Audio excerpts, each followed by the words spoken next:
Welcome बच्चों, in this session we will discuss about alternating current. ठीक, तो अब बात करते हैं क्या कि अल्टरनेटिंग करंट और डायरेक्ट करंट में क्या डिफरेंस है, क्या बेसिक कॉन्सेप्ट्स हैं।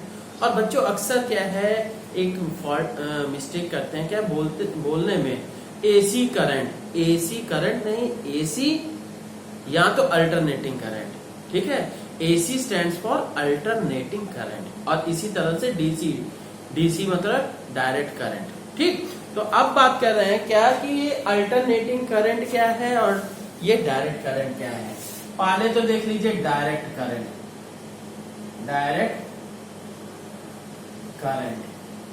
ठीक, it is a current in which the magnitude and direction remains constant and direction remains same.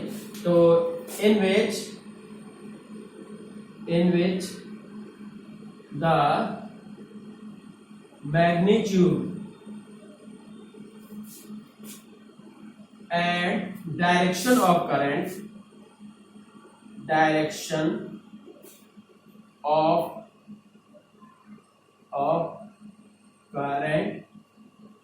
remains constant। ठीक, दोनों क्या है, मैग्नीट्यूड और डायरेक्शन क्या है, दोनों कांस्टेंट रहता है। तो अब क्या है इसमें देख लीजिए, ये हो गया ठीक, ये आई की वैल्यू और ये टी टाइम, तो current remains constant. Is that clear. अब हम बात कर रहे हैं अल्टरनेटिंग करंट की। अल्टरनेटिंग करंट, ठीक, अल्टरनेटिंग करंट में क्या होता है कि in this magnitude changes sinusoidally and ये डायरेक्शन ये रिवर्सेस। ठीक है, तो डायरेक्शन भी रिवर्स करती है और मैग्नीट्यूड साइनोसॉइडल तरीके से वेरी करता है। तो अल्टरनेटिंग करंट में क्या, in this there is sinusoidal variation of current. There is sinusoidal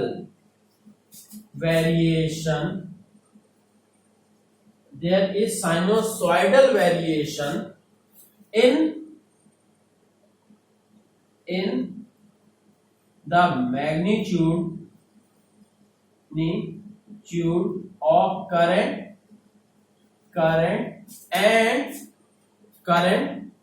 with time and direction reverses periodically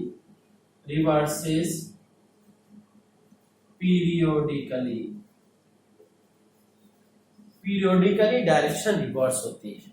clear. तो अब देखिए इसके लिए कैसा ग्राफ बनता है, ये इसके लिए हम यहां बना देना है। तो एसी के लिए this is for DC, this is for AC. Is that clear. तो now this is the time, this one is the ये करंट एक्सिस।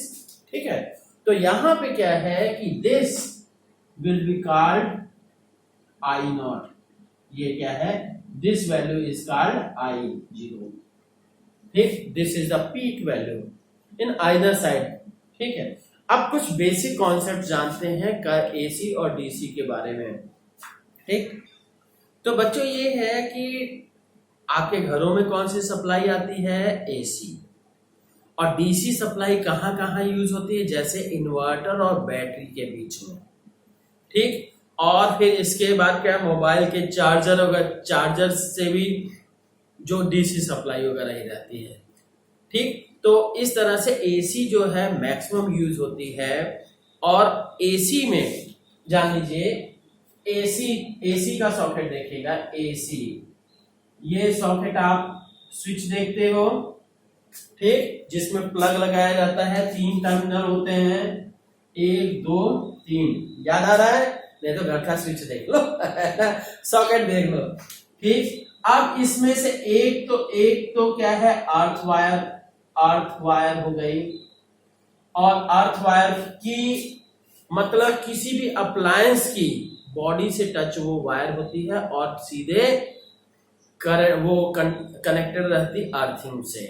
उससे क्या है, बॉडी में अगर करंट बाई चांस आ गया तो वो अर्थ में चला जाएगा, आपको शॉक लगने के चांसेस कम हो जाएंगे। ठीक है, कई बार होता है कि अप्लायंस के बॉडी में करंट आ गया। ठीक, तो दूसरी चीज है, एक हो गया ये लाइव वायर, और दूसरा क्या होगा, न्यूट्रल। ठीक, लाइव वायर क्या है, अर्थ का समझ गए, ये connected to, this one is the connected to the body of the appliance. But लिखो आगे दे रहे हैं, अर्थ क्या है, earth wire connected to the body of appliance to कहां, ये कहां, टू द अर्थ। ठीक, to avoid shock, electric shock, to avoid कर देते हैं, टू अवॉइड इलेक्ट्रिक शॉक। ठीक, इलेक्ट्रिक शॉक से बचाने के लिए। दूसरी चीज क्या है कि सेकंड, लाइव वायर मतलब जिंदा। ठीक है, जिंदा तार, इससे करंट आता है, करंट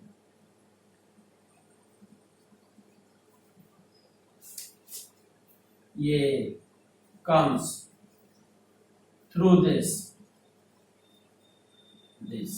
ठीक, करंट इसके थ्रू आता है। अगर क्या है, जैसे इस, हाँ सॉकेट है तीनों, ये है 3 पॉइंट इसमें है सॉकेट में। अगर आप टेस्टर जो होता है, टेस्टर लगा के देखिएगा तो लाइव वायर में ज्यादा ग्लो करेगा टेस्टर। ठीक, और जबकि न्यूट्रल जो है उसमें कम ग्लो करता है। ठीक है, तो अब देख लीजिए, तो न्यूट्रल में बिल्कुल हल्का हल्का ग्लो करेगा, तो ये क्या है, neutral wire. What is neutral wire? Through this current goes out from the house, through this current goes out through house।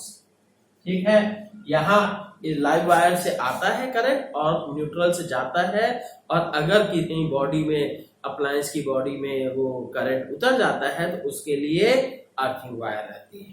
ठीक है, और दूसरी तरफ डीसी के लिए केवल 2 टर्मिनल होते हैं, एक तो पॉजिटिव और दूसरा निगेटिव।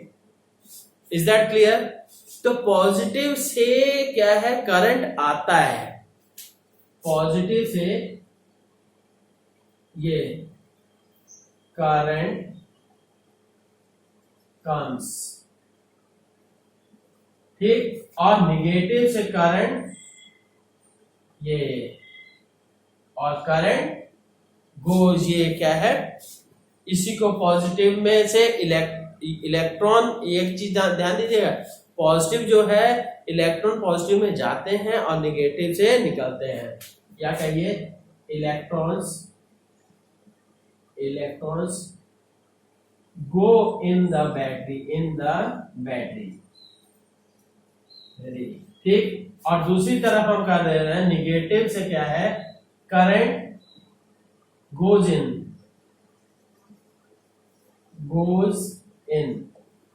तो मतलब क्या है, electrons come out, comes out.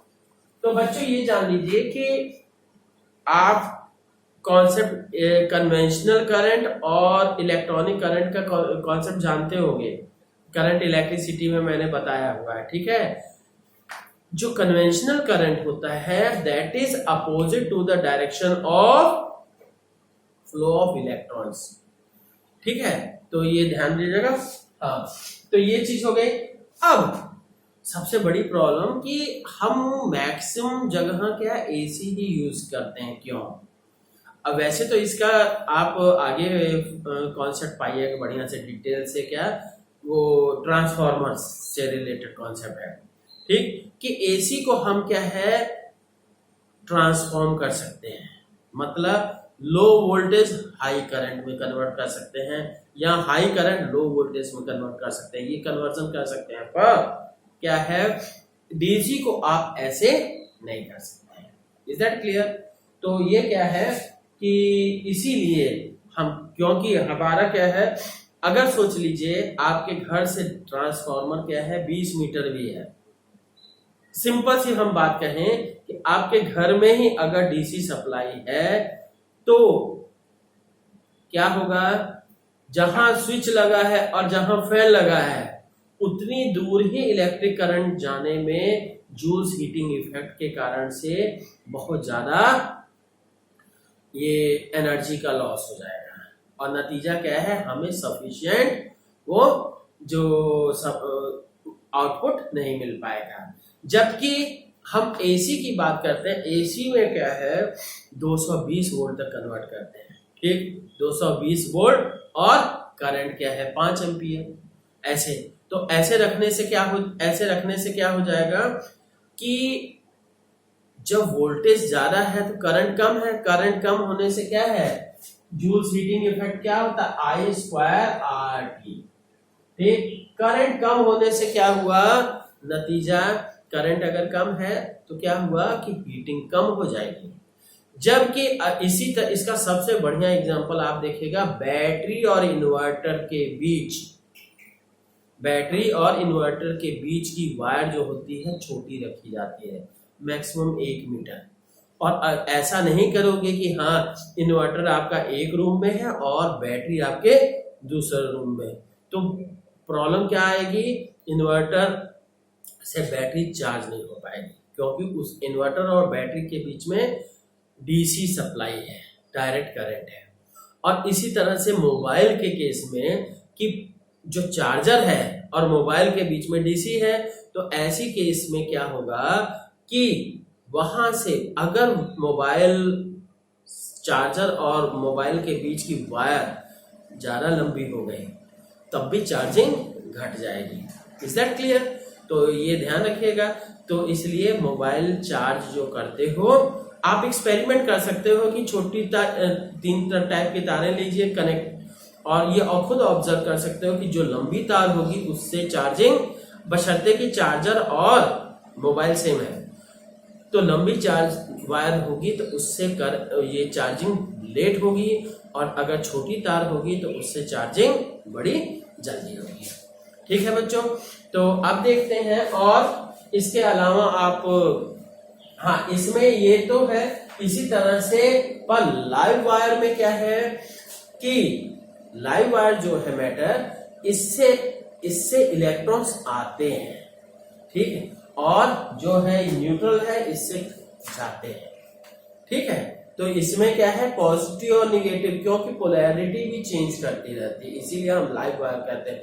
और जो घरों में इलेक्ट्रिक फ्यूज लगाए जाते हैं या स्विच लगाए जाएंगे, मैक्सिमम नहीं लगाना तो चाहिए लाइव वायर में ही, पर इलेक्ट्रीशियन कई बार मिस्टेक करते हैं, क्या है कि न्यूट्रल में स्विच लगा दिए, तो न्यूट्रल में अगर स्विच लगा दिया गया तो क्या होगा, पंखे में अगर स्विच नहीं भी ऑन किए हैं तब भी फैन के अंदर करंट है, पर स्विच ऑन करोगे सर्किट कंप्लीट होगा तो तभी फैन चलेगा। पर ऐसी सिचुएशन में अगर आप सोचते हैं कि भाई फैन का हमें कंडेंसर चेंज करना है, हमने यहाँ से स्विच ऑफ कर दिया और मालूम चला कि चढ़ गए फैन का कंडेंसर चेंज करने में, और के लिए और क्या है इलेक्ट्रीशियन कुछ गड़बड़ी कर दिया, क्या जो वायरिंग किया था, तो अगर गड़बड़ी कर दिया इसमें कि उसने स्विच न्यूट्रल वायर में लगा दिया, लाइव वायर से में नहीं लगाया, लाइव वायर में नहीं लगाने के कारण से करंट वहां तक जाएगा और न्यूट्रल कंप्लीट ना होने के कारण से फैन नहीं चलेगा, ठीक। पर क्या है, आप अगर कंडेंसर चेंज करने के लिए जैसे खोलोगे तो आपको करंट लगने के 100% चांसेस है, ठीक है। तो इसलिए ध्यान रखिएगा, इलेक्ट्रिक करंट के साथ किसी तरह की छेड़खानी मत करेगा। और भी बच्चों को कई तरह के एग्जाम्पल्स हैं, तो आप उनको सोचिए, और जब तक प्रैक्टिकली नहीं सोचोगे तब तक क्या है, एसी का कोई मैटर, एसी या करंट, इलेक्ट्रिक करंट तब तक आप बढ़िया से समझ नहीं सकते। Okay, thank you.